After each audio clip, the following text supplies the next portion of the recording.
নমস্কার, সুস্বাগতম। Welcome to my channel be good and do good. আজকের ভিডিও শুরু করব, কিন্তু তার আগে আপনারা সবাই একটু শুনে নিন যে জনগণের গর্জন, সনাতনীদের গর্জন। বাংলাদেশে অল্প সংখ্যক সনাতনী, তাদের গর্জন দেখুন। প্রিজন ভ্যান থেকে কি নির্দেশ দিচ্ছেন চিন্ময় কৃষ্ণ দাস প্রভু।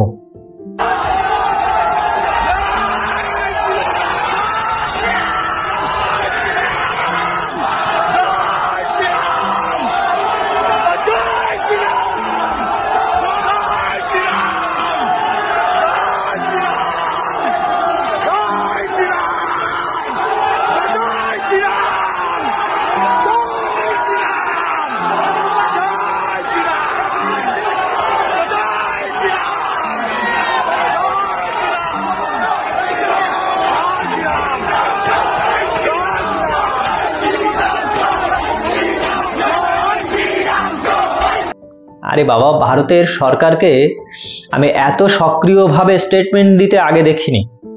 খুব বেশি কড়া যে বলেছে তা নয়, কিন্তু যা বলেছে সেটা যদি বোঝার ক্ষমতা থাকে ইউনুস অ্যান্ড কোম্পানির, তাহলে তারা বুঝতে পারবে যে তাদের কপালে কি আছে। বাংলাদেশে যে জঙ্গি সরকার চলছে তাদের ডানা গজিয়েছে, আর পিপিলিকার ডানা গজায় মরিবার তরে।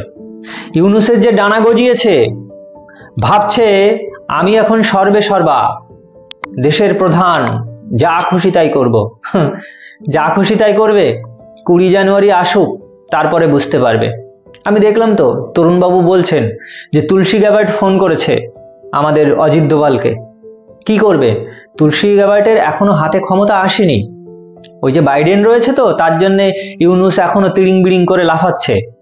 তার জন্যেই এই যে সংখ্যালঘুদের ওপরে, হিন্দুদের ওপরে এত অত্যাচার চলছে বাংলাদেশে।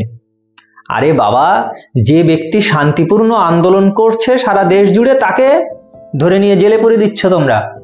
আর তোমার সরকার, তোমার ওই যে বিজিবি, তোমার ওই যে পুলিশ যৌথ বাহিনী, বিএনপির, জামাতি ইসলামীর যেগুলো, তারা যে কিভাবে অত্যাচার করছে আওয়ামী লীগের ওপরে, তারা যে কিভাবে অত্যাচার করছে সংখ্যালঘুদের ওপরে, সেটা দেখতে পাচ্ছ না? সেক্ষেত্রে কোনো সমস্যা নেই, রাষ্ট্রদ্রোহ। যেখানে পতাকা পায়ের তলায় যদি কেউ রাখে তাহলে রাষ্ট্রদ্রোহ হয় না, পতাকা অবমাননা হয় না। আর যদি দুটো আলাদা স্ট্যান্ডে পতাকা টানিয়ে রাখা হয়, সেটা রাষ্ট্রদ্রোহ হয়ে যায়, পতাকা অবমাননা হয়। শেখাচ্ছ আমাদের ইউনুস আর ওই যে মাহফুজ আলম, জঙ্গি বাহিনী পৃথিবীর কোন দেশে গিয়ে পালাবে? দেখেছো না? দেখেছো তো ওই যে আমেরিকা, ওই যে কানাডা, ওই যে পাকিস্তান, বিভিন্ন জায়গায় মানে অজ্ঞাত আততায়ীর হাতে সব ভারতের শত্রুরা নিধন হয়েছে। পাকিস্তানের 23 জন অজ্ঞাত আততায়ীর হাতে জীবন খতম। আর এই যে জঙ্গি বাহিনী তোমাদের যেটা তৈরি করে রেখেছো ইউনুস, তোমরা কোথায় যাবে? পৃথিবীর যে প্রান্তে, যে দেশেই যাও না কেন, সরকারিভাবে না হলেও ওইরকম আততায়ীর হাতে কিন্তু জীবনটা যাবে। এখনো শুধরে যাও, আর শুধরে গিয়েও আর লাভ নেই। তোমরা যা করে ফেলেছো অলরেডি, তাতেই তোমাদের পাপের ঘোড়া পূর্ণ হয়ে গেছে। আমাদের এক্সটার্নাল অ্যাফেয়ার্স কিভাবে জানিয়ে দিয়েছে যে এরা শান্তিপূর্ণ আন্দোলন করছে, চিন্ময় দাস, সনাতনীরা শান্তিপূর্ণ আন্দোলন করছে, তা সত্ত্বেও তাদের উপর অত্যাচার করা হচ্ছে। এই যে দেখলাম বিজিবি কিভাবে লাঠি দিয়ে মারছে। লাঠি দিয়ে মারা, জনতার উপরে লাঠি চার্জ করার একটা নিয়ম আছে, যে লাঠিটার নিয়ম হলো কোমরের নিচে লাঠি চালাতে হয়। অর্থাৎ এইভাবে আড়াভাবে লাঠি চালায়, কোমরের নিচে যাতে লাগে। কিন্তু এখানে দেখলাম 2 হাত উঁচু করে এইভাবে লাঠি দিয়ে আঘাত করছে, মানে সম্পূর্ণ বেআইনি। মানে সরকারটা চলছে এখন কিরকম বেআইনি ভাবে। ইউনুস তো বেআইনি, সেই সাথে সাথে সবাইকে বেআইনি করে ফেলছে। এই যে জিনিসগুলো, আরে বাংলাদেশের ওই যে অপদার্থ মিডিয়াগুলো, তারা এইসব খবর চেপে যাচ্ছে, তারা খবর দিচ্ছে না। কিন্তু এখন সোশ্যাল মিডিয়ার যুগ, ওই যে ইউটিউব, এক্স হ্যান্ডেল, ইনস্টাগ্রাম, সব কিছুর মাধ্যমে, ফেসবুকের মাধ্যমে সারা পৃথিবীতে ছড়িয়ে যাচ্ছে। তোমরা কি ভাবছো? ওই যে কাক চোখ বন্ধ করে যেভাবে খাবার লুকায়, কেউ দেখতে পাচ্ছে না? তোমাদের মিডিয়াগুলো চোখ বন্ধ করে রয়েছে, সারা পৃথিবী আর দেখতে পাচ্ছে না ভাবছো? আরে তোমরা তো অতি ক্ষুদ্র একটা দেশ। আরে সারা ভারতের মিডিয়া জুড়ে চলছে, সারা পৃথিবীর মিডিয়াতে এই খবর চলে গেছে।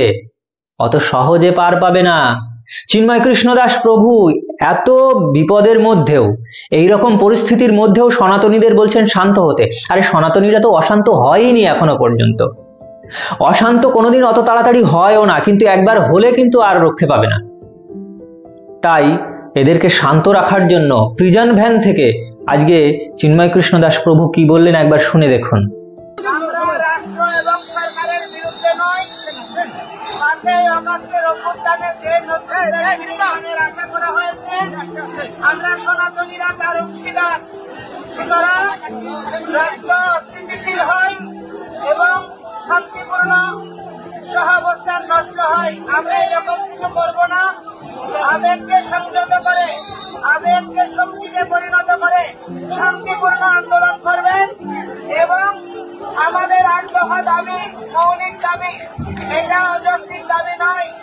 এটা পরিপূরণ না হওয়া পর্যন্ত আপনারা আন্দোলন চালাবেন, কিন্তু দয়া করে রাষ্ট্রের স্থিতিশীলতা এবং পরস্পরের সৌহার্দ্যপূর্ণ অবস্থান এটাকে গুরুত্ব প্রদান করবেন। এটা আমি আপনাদের সবার কাছে আশা করছি।